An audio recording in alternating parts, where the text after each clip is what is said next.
How's it going, everybody? Today I'm doing an oil change on my Craftsman R110 30-inch mower.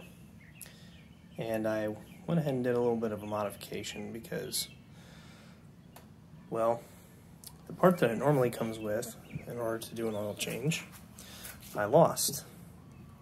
Or threw it away. I cannot remember. So, normally you'd get a plastic tray that's meant to go up underneath of the engine block there and catch the oil. Oil comes back down and you can put it in your drip pan. But I lost it or threw it away, cannot remember. I'm going to show you what I did to make oil changes a little easier. Alright, now that I've got everything flipped around, you can see here, I don't know if you can see it, but the nut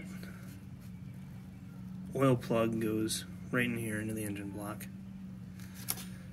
And normally you would slip the piece of plastic underneath there and it would catch your oil. Well, I didn't want to fiddle around with cardboard or a piece of plastic anymore, so I went ahead and used some piping to create an extension. Hang on just a second and I'll give you the list of parts. Okay, so here's what I got going on. I have a 3/8 to 1/4 inch reducing coupling.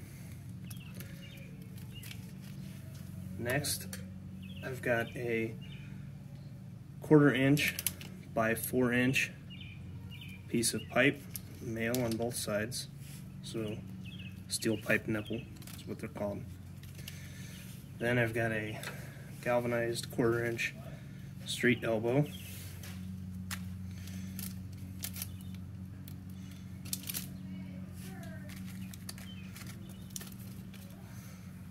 A 1/4 inch ball valve threaded female on both sides. In the middle here I've got a 1/4 inch by 1.5 inch steel pipe nipple, and at the very end you've got your 1/4 inch cap. So what you can do with this setup is when you're ready for your oil change, you just take off your cap.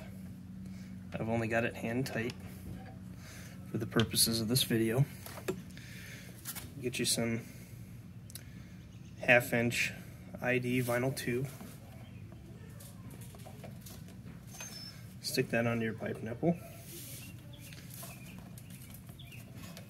And pop up your oil cap underneath the seat.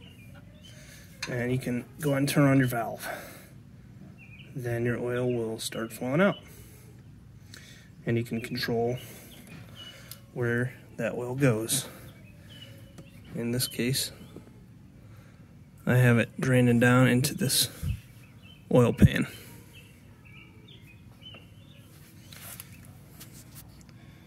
A couple things to note when you're doing this project. In order to connect the street elbow, you're going to have to take off the upper battery bracket, which goes kind of like this and holds the battery in place. And then you're also going to need to lift up and out on the battery holder. The bracket will come off, it's just held in there by gravity.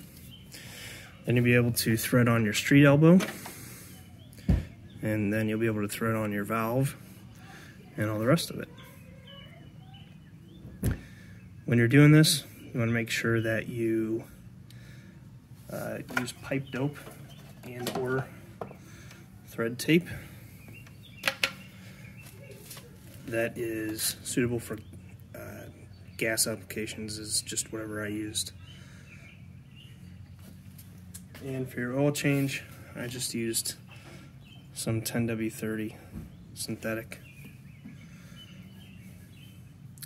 I put in 40 ounces, which is about 1 1/4 quarts, and checked it, and then I added a little bit more, but I would add 1 1/4 and see where you're at. Now, I don't really know if the cap on the end is absolutely necessary. The ball valve should be able to stop any of the oil coming out, but it's a good extra protection, and it just seemed like a good idea to have it. Alright, well, that's going to wrap it up. I hope this tip helps you out if you own this mower. It's been good to me so far. Thanks for watching, and have a nice day.